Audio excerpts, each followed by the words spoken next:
La gueule de l'emploi, une émission présentée par Caroline Cabot. Bonjour à tous, moi c'est Caroline, je suis ravie de vous accueillir dans La Gueule de l'Emploi, une émission hebdomadaire pour parler de l'emploi et faire rayonner les entreprises de notre magnifique territoire. Alors aujourd'hui, nous accueillons Margot Bergeours. Margot, vous êtes expert comptable et commissaire aux comptes. C'est ça, Caroline. Vous êtes associée au sein du cabinet Ficorec Cro, cabinet que vous avez intégré en 2017, et vous avez également été présidente de l'ECF Provence-Alpes-Corse, donc l'ECF qui est le syndicat des experts comptables sur la période 2023-2024. Alors comme d'habitude, avant de rentrer dans le vif du sujet, nous on aime bien savoir où nos invités ont démarré. Donc Margot Bergeours, quelle a été votre première expérience professionnelle et qu'est-ce que celle-ci vous a apporté ?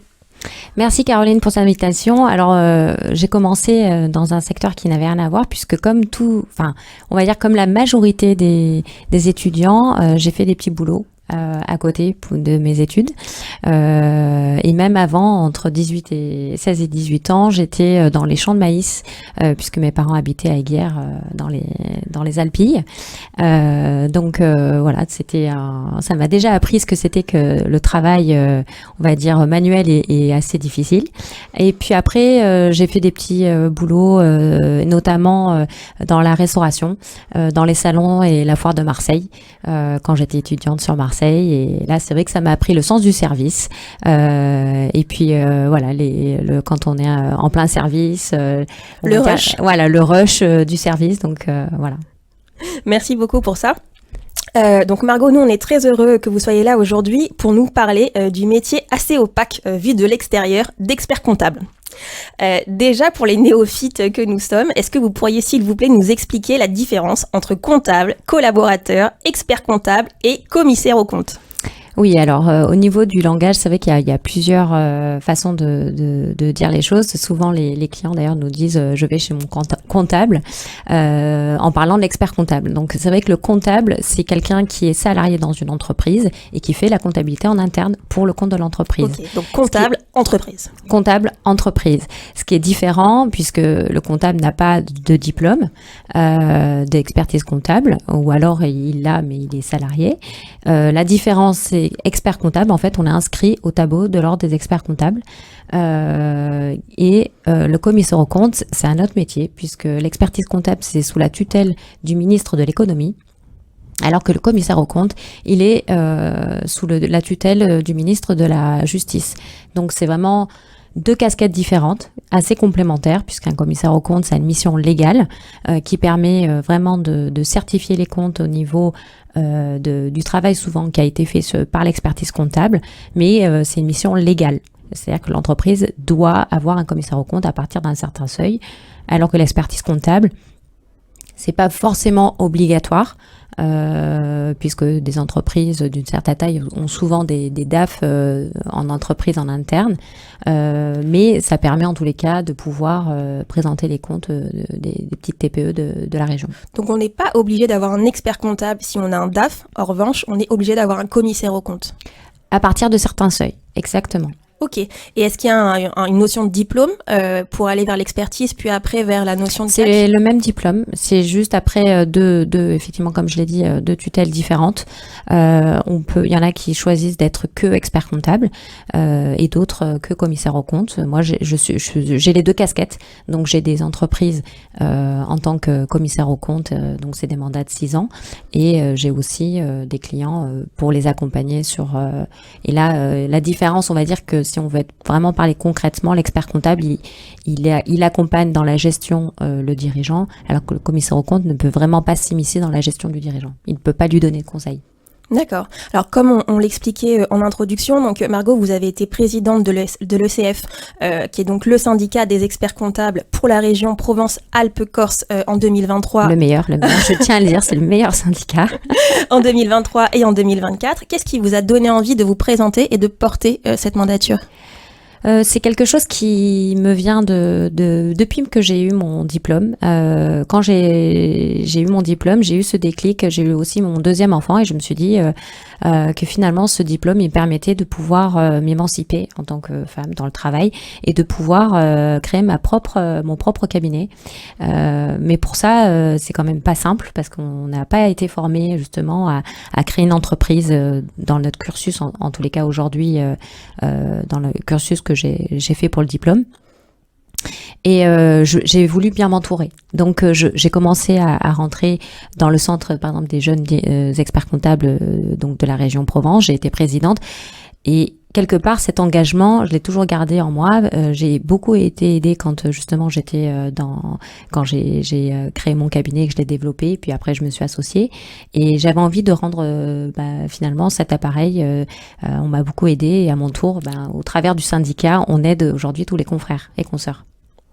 Et par rapport à la vision globale justement que vous a permis de développer finalement cette mandature, est-ce que vous auriez un peu en tête des chiffres sur les besoins de recrutement de la filière pour les années à venir ? Alors, j'ai quelques chiffres sur les besoins. Alors, aujourd'hui, c'est vrai c'est un métier qui ne cesse de croître puisque, je veux dire, chaque entreprise aujourd'hui n'a pas forcément l'obligation d'avoir un expert comptable, mais il a l'obligation d'être bien conseillé et de bien développer son entreprise. Et pour ça, c'est vrai qu'on est on est vraiment le médecin généraliste de l'entreprise. On lui apporte toutes les expertises pour pouvoir déployer, développer, faire les bons choix au niveau des investissements. Donc si je dois parler de quelques chiffres, on va dire pour l'avenir des jeunes, aujourd'hui on a à peu près 700 je crois jeunes inscrits pour devenir expert comptable dans la région. Donc c'est très bien, mais c'est honnêtement pas suffisant par rapport aux besoins qu'on peut avoir aujourd'hui. On a vraiment une pénurie de collaborateurs en cabinet. Et à votre avis, à quoi est-ce que c'est dû justement cette tension sur les métiers comptables en termes de recrutement ? Je pense que c'est une filière qui n'attire pas forcément, qui n'est pas très attractive. On a souvent l'image du comptable avec ses lunettes, ses piles de papier sur le bureau et je pense que... Je dois avouer que moi, quand j'imagine un comptable, je vois cette personne, voilà, effectivement. Exactement. Et aujourd'hui, c'est un métier qui a énormément évolué, qui évolue encore beaucoup. Aujourd'hui, on a vraiment des défis à relever par rapport justement à la concurrence des banques qui maintenant vous propose sur Conto, sur Boursorama, vous avez la possibilité de pouvoir rattacher vos comptes comptables et de quelque part en un clic avoir déjà un peu un budget de vos dépenses. Vous avez je veux dire la facture électronique qui va arriver avec quelque part beaucoup de choses qui vont enlever certaines diligences au métier d'expertise. Alors moi je vois pas ça comme une menace, je vois ça plus comme un tournant de notre métier qui va évoluer justement sur du mieux puisqu'on était très technicien, on va l'être toujours bien sûr, mais plus sur de l'approche conseil, sur de l'approche valeur ajoutée qu'on voulait donner avant et qu'on avait du mal à donner. Pas le temps en fait. Voilà, exactement. Et alors justement de votre côté, vous Margot, qu'est-ce qui vous a poussé à vous orienter dans cette voie ? C'est un peu le hasard. J'ai envie de dire que c'était pas inné. La compta, j'en avais jamais fait jusqu'en terminale, mais c'était une filière pour le coup. J'ai été très pragmatique. C'était une filière où il n'y avait pas de chômage et à l'époque quand j'ai cherché dans mes études ce que je voulais faire, il y avait le taux de chômage qui était assez élevé, donc ça a été un peu c'était des messages dès le collège, dès le lycée assez forts sur ces enjeux-là et donc un besoin aussi de sécurité de votre côté. C'est vrai que je pense que j'ai toujours eu cette volonté en tous les cas de rester dans quelque chose de sécurité, on va dire qui me permette une certaine sécurité. Et bon, j'y serais pas allée si j'avais pas rencontré des gens dans le métier qui m'ont parlé du métier, qui m'ont donné envie d'y aller aussi et qui étaient passionnés par ce qu'ils font, parce qu'en fait un expert comptable c'est quelqu'un de passionné souvent dans son métier. Et surtout, finalement, vous avez choisi la voie de l'entrepreneuriat. Donc là, la notion de sécurité, finalement, n'est plus du tout présente. Et au contraire, on est dans une démarche de risque, de construction. Ouais, ça c'est plus une question d'opportunité de vie, puisque effectivement, ce déclic, je vous l'ai dit, hein, Caroline, c'était au deuxième enfant. Je pense que la femme, à partir il y a des petits seuils comme ça de déclenchement, et c'est vraiment mon deuxième enfant qui m'a donné envie de me lancer à mon compte. Et est-ce que à partir du moment où vous avez commencé en comptabilité, la partie commissariat aux comptes était déjà un objectif que vous vouliez atteindre, ou est-ce que ça s'est fait progressivement ? Commissaire aux comptes, c'est que pour moi, c'est un diplôme qui présente les deux casquettes, et je voulais surtout pas m'enlever cette casquette-là, même si aujourd'hui, dans la pratique, c'est vraiment pas du tout, on va dire, si on répartit aujourd'hui, je suis plutôt 10% commissaire aux comptes et 90 expertise.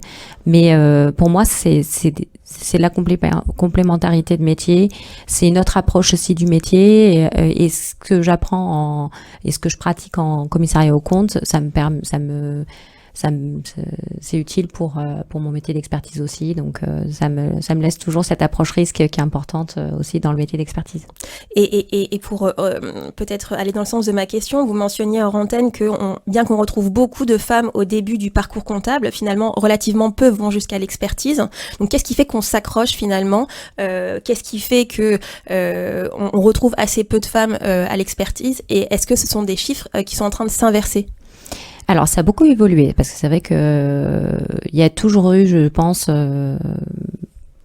pas mal de filles dans la filière comptable, mais peu effectivement aller jusqu'au diplôme. Et même une fois diplômée, finalement, j'ai quelques chiffres, hein, il y a à peu près 40% de la profession aujourd'hui qui est féminine. Mais quand on regarde les cabinets et les associés ou dans les postes de direction de cabinet aujourd'hui, il y a très peu de femmes et on n'est pas du tout à 40%. Donc on voit que par contre, il y en a de plus en plus. Puisque nous, on a un cabinet... On va dans le bon sens. Nous, on a un cabinet de 7 associés. Sur les 7 associés, il y a 5 femmes. Donc, on voit que quand même la tendance se développe dans ce sens-là. Mais c'est vrai que je pense que c'est une histoire de génération aussi, où la femme osait moins peut-être aussi prendre cette place d'entrepreneuriat qu'aujourd'hui. Et si on parle plus concrètement finalement du métier d'expert comptable, à quoi est-ce que ça ressemble exactement ? Est-ce que vous pourriez peut-être nous présenter une journée type ? Waouh ! Journée type d'une expert comptable, il n'y en a pas, c'est impossible. On a, c'est ce qui fait que c'est passionnant comme métier, c'est-à-dire qu'on n'a pas du tout un métier de routine, et au contraire, on a beaucoup de clients à gérer, et alors on a les échéances, on va dire, régulières, fiscales, ça, on peut pas y déroger. La fameuse saisonnalité. Alors, il y a la saisonnalité des bilans, il y a aussi la saisonnalité tout simplement des déclarations fiscales qui rythment notre quotidien et le quotidien des équipes, des collaborateurs. Donc, les TVA, les acomptes d'IS, etc. Mais au-delà de ça, l'expert comptable, on va être dans l'approche aussi beaucoup entrepreneuriale, donc le management. Et puis le conseil, l'accompagnement des dirigeants. Et ça, c'est vrai que le dirigeant, il a des urgences parfois, et il faut qu'on soit, on va dire, disponible et réactif par rapport à ses demandes. Donc, on va dire qu'aucune journée va vraiment se ressembler. Et justement, nous, si on imagine Margot qui démarre sa journée, je sais pas moi, entre 8 et 9 heures, est-ce que Margot, elle est à son bureau avec sa pile de dossiers et ses petites lunettes, ou est-ce que finalement, elle passe sa journée en goguette, en déplacement chez les clients Alors, je suis effectivement souvent en déplacement à droite à gauche. Moi, je la vois beaucoup dehors, Margot. Ouais, voilà. Non, après, parce qu'on est un cabinet très engagé et qu'on est proche aussi de nos instances, mais je pense aussi que on veut être proche de nos équipes, on veut être disponible pour nos collaborateurs. On leur doit beaucoup, puisque c'est eux qui, on va dire, sont dans la production pure, et on a besoin d'être là pour eux en termes de technicité et de cadre de référence. Donc, on va dire que je passe beaucoup de temps aussi sur l'ordinateur, mais on est zéro papier, donc on n'a plus du tout de pile de dossiers sur le bureau.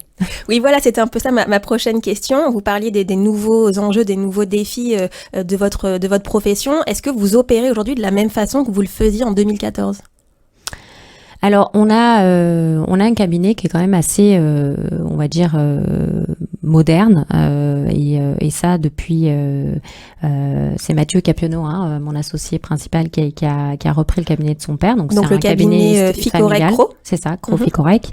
Et il avait fait 5 ans aux États-Unis, à New York, pour passer un diplôme équivalent de l'expertise comptable là-bas.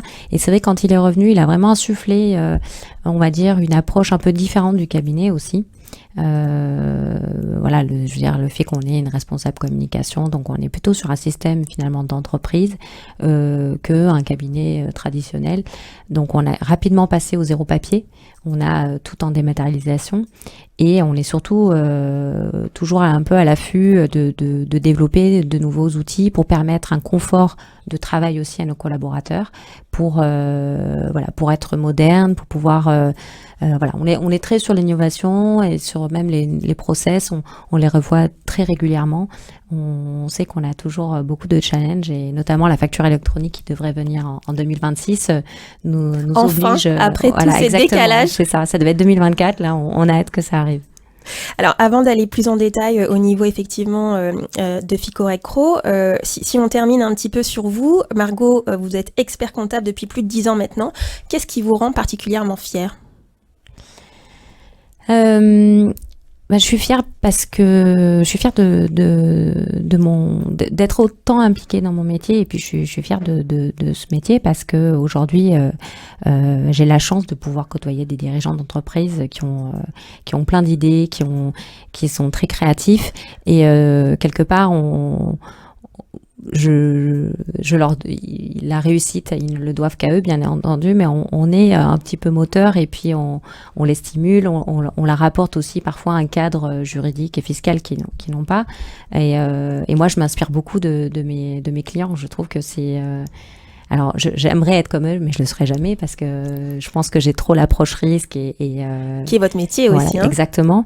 Mais du coup, je suis très admirative et ça me donne un peu une fierté de me dire que vous avez contribué. Exactement. Je mets ma petite part de... Et est-ce que justement vous avez des collaborations qui vous ont plus marqué que d'autres ? J'imagine que toutes les relations sont différentes, mais s'il y a une petite chose à nous partager ? Avec mes clients, on va dire, enfin les clients du cabinet. J'ai une belle expérience. J'ai un cabinet qui a démarré en même temps que moi quand j'ai été diplômée, et qui donc on s'est vraiment développé ensemble, et c'est chouette de voir le parcours de chacun de son côté. Et aujourd'hui c'est une pâtisserie. Je sais pas si j'ai le droit de donner son nom, de faire de la pub. C'est vous qui voyez. C'est la pâtisserie Aufan. C'est une pâtisserie végane qui à côté de la préfecture, et qui a aujourd'hui fait une très belle réussite, puisque ils ont un labo, ils ont ouvert une deuxième pâtisserie, et ils vont créer leur usine dans le pays natal d'un des associés de chocolat pour faire leur propre chocolat. Et je trouve ça génial d'avoir contribué à tout ça et d'avoir commencé en même temps. Et grandi ensemble. Ouais, exactement. Et alors justement, pourquoi est-ce que, selon vous, les jeunes qui nous écoutent, ou potentiellement leurs parents, devraient s'orienter vers des études de comptabilité ? Parce que c'est un métier qui je pense, est très complet, puisque c'est aussi bien, enfin on fait effectivement de la finance, on fait des chiffres, mais on fait pas que ça, on travaille aussi beaucoup avec l'humain. Je veux dire, aujourd'hui, un expert comptable ou même un collaborateur comptable, il est en contact au quotidien avec les clients, donc il y a une approche relation humaine qui est très intéressante, et en même temps c'est un métier où on ne fait que apprendre tout le temps, et c'est très challengeant. Je trouve que c'est un métier où justement on peut pas on n'est pas dans la routine, puisqu'on a toujours des nouvelles choses à découvrir, à apprendre. Il y a des évolutions constamment au niveau des lois, des lois de finances, donc ça permet à chaque fois se remettre en question et progresser, et ça, je trouve que c'est une chouette aventure. Et c'est quand même certaines qualités de base nécessaires pour que ça marche. Il faut être organisé, bien entendu. Il faut être aussi rigoureux, puisque donc, justement, il y a des son enfant ne range pas sa chambre, par exemple, si on voit des chaussettes qui traînent partout. Ça s'apprend, l'organisation. Ça s'apprend, ok. Donc c'est bon, rassurez-vous, ce n'est pas un critère. Le CJD, par exemple, qui est une très bonne école de formation, justement. Qui est donc le cercle des jeunes dirigeants. C'est ça. Donc il y a plein d'outils aujourd'hui qui permettent de pouvoir s'organiser, des outils numériques, de la planification, dont on a des normes professionnelles aujourd'hui qui, on va dire, donnent un cadre aussi pour notre travail. Et est-ce que vous auriez peut-être des conseils à donner à des personnes qui envisagent justement de se lancer dans la comptabilité ou peut-être des pièges à éviter? Alors sur les conseils, moi je dis que aujourd'hui c'est un métier qui n'est pas difficile à obtenir. En tous les cas, le diplôme il n'est pas si difficile. Alors il est long et laborieux puisque c'est quand même 5 ans d'études, c'est 3 ans de stage. Durant ces 3 ans de stage, en fait, on travaille en cabinet et c'est vrai que quand on travaille en cabinet, rapidement on a du mal à garder du temps pour finir son diplôme, faire son mémoire et passer son mémoire. Oui, étudier en parallèle de travailler, c'est très exigeant. Mais voilà, si vous êtes tenace, si vous êtes régulier et que vous avez vraiment envie d'y arriver, personne ne peut ne pas y arriver en fait. C'est vraiment, pour moi, si vous avez envie d'y aller, je pense que voilà, c'est juste être par contre ne pas lâcher et pas se décourager face à la longueur du diplôme. Et comment est-ce qu'on choisit son premier cabinet ? Alors, il n'y a pas d'idéal. Ce qu'il faut regarder, c'est déjà effectivement le maître de stage, puisque c'est comme ça quand on commence dans un cabinet, on a un maître de stage qui est en général l'associé ou l'expert comptable. L'idée, c'est d'avoir un bon feeling avec la personne qui va être là pour vous faire progresser. Donc la rémunération, pour moi, ça devrait pas être le premier critère. Si même je pense que chez les jeunes, c'est souvent le cas, mais je pense que c'est surtout d'imaginer la disponibilité que la personne va avoir au sein du cabinet pour le faire progresser et vraiment les évolutions possibles. L'idée, c'est de rester dans le cabinet où on est pour progresser. Si c'est pour changer chaque année, c'est dommage et je pense qu'à chaque fois, la personne va repartir à zéro. Donc l'idée, c'est vraiment de se projeter et à minima faire les 3 ans de stage dans le même cabinet pour pouvoir progresser. Et donc justement, comme on en parlait tout à l'heure, donc Margot, vous êtes associée au sein du cabinet Croficorec, au sein duquel vous intervenez depuis 2017, un cabinet qui est passé en 7 ans de plus de 35 à 100 salariés. Ficorec, c'est aujourd'hui 5 cabinets, Aix-en-Provence, La Ciotat, Aubagne, Marseille 8e, Marseille 12e.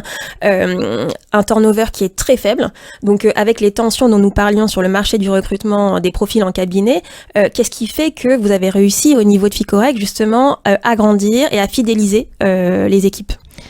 Je pense que déjà, on a la chance entre associés d'avoir une très bonne entente et ça, je pense que c'est fondamental déjà pour que le cabinet fonctionne bien. C'est pas évident l'association, on le voit au travers de nos clients. Souvent, nous, l'association, c'est comme un mariage, c'est souvent ce qu'on dit et c'est pas évident. Et quand déjà entre associés, nous, il y a une coordination super bonne, une très bonne communication et je pense que déjà, ça se ressent au niveau de notre gouvernance et de notre approche dans le management du cabinet.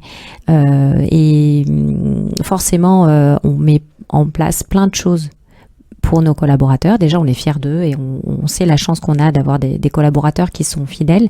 Donc, on leur dit souvent. Je veux dire, c'est bien de dire quand ça va pas, mais c'est bien aussi de dire quand nos collaborateurs travaillent bien et qu'on est fiers d'eux. Et puis, on fait beaucoup de choses aussi dans les actions. On met en place on a créé un fonds de dotation où on met en place des actions avec nos clients et avec nos collaborateurs pour des choses, on va dire des actions. On avait fait par exemple à la Timone, on avait refait la salle d'urgence du service pédiatrique à la Timone. Et donc tous les collaborateurs ont été conviés à l'inauguration et ça leur permet de voir l'engagement qu'on a sur le territoire. Donc on les fait participer à ça, on les fait participer sur notre stratégie du cabinet aussi, c'est important pour les motiver, pour qu'ils aient envie de travailler au sein de notre cabinet.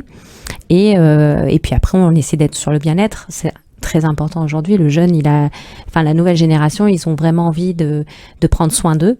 Beaucoup plus que nous, on l'a fait à leur époque.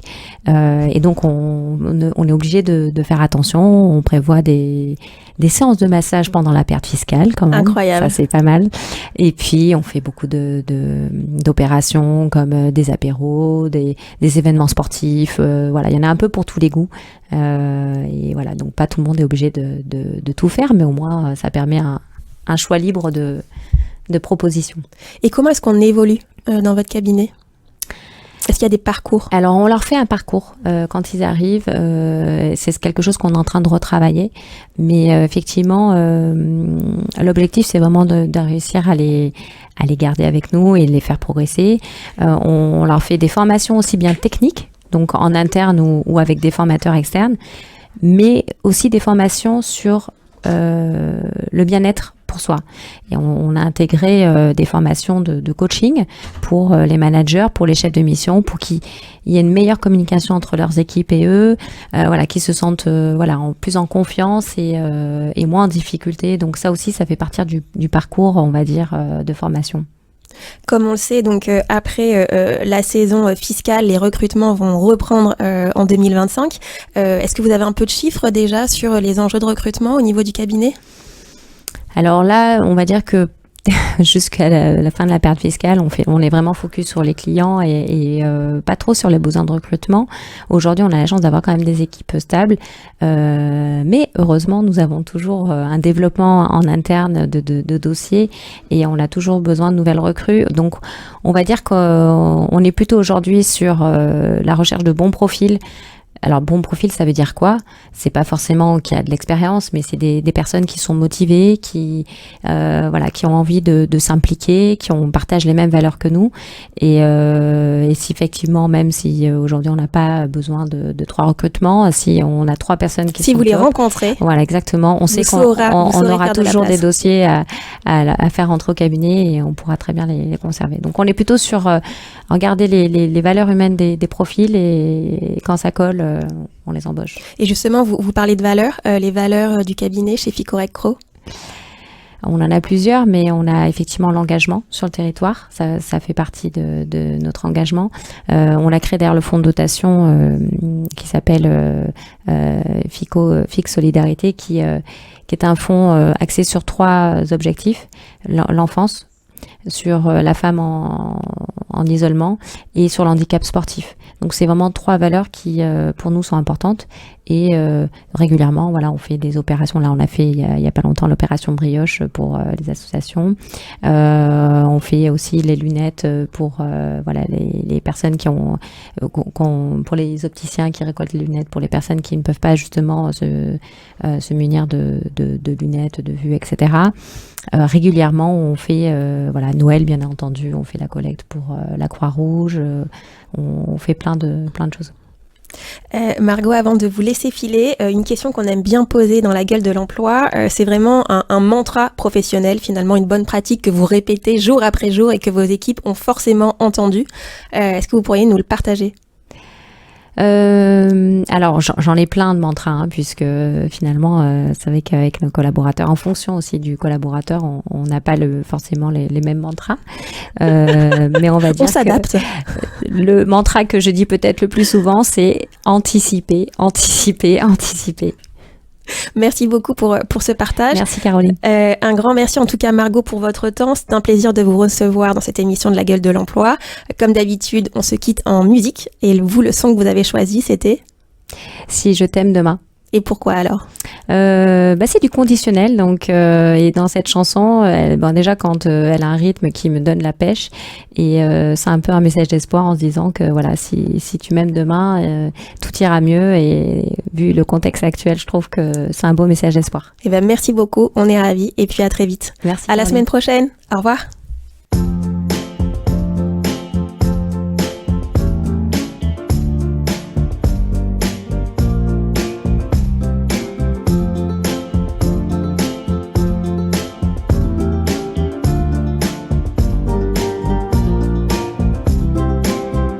Si tu m'aimes demain, on sera deux stars à 70-80 qui se cachent leur gars, qui rêvent plus loin. Si tu m'aimes demain, on brodera des fleurs sur nos jeans troués, on dessinera aux fans des cœurs. Si tu m'aimes demain, on regardera Paris, la semaine en émeute, le week-end on fuira la ville. Si tu m'aimes demain, à la télévision, ils passeront nos chansons, fausse poésie, on sera peut-être des cons. Se voir la vie à deux, dommage, j'y avais pas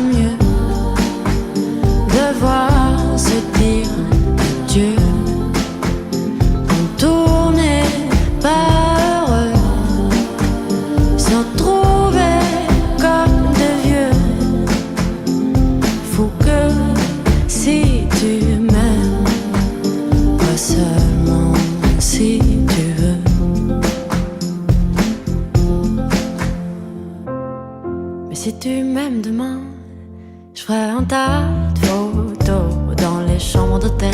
Toi tu me peindras sur le dos. Si tu m'aimes demain, dans les soirées chic, les cheveux en pagaille, on se fera la malle, on donnera des disques. Si tu m'aimes demain, je t'achèterai une plage, le temps d'un été, loin des journaux qui crieront scandale. Si tu m'aimes demain, dans un photomaton, on laissera de gros bisous, incognito, on sera peut-être des cons. Se voir la vie à deux, dommage, y'avait pas mieux. Devoir se dire adieu quand tout n'est pas heureux, se retrouver comme de vieux. Faut que si tu m'aimes, pas seulement si.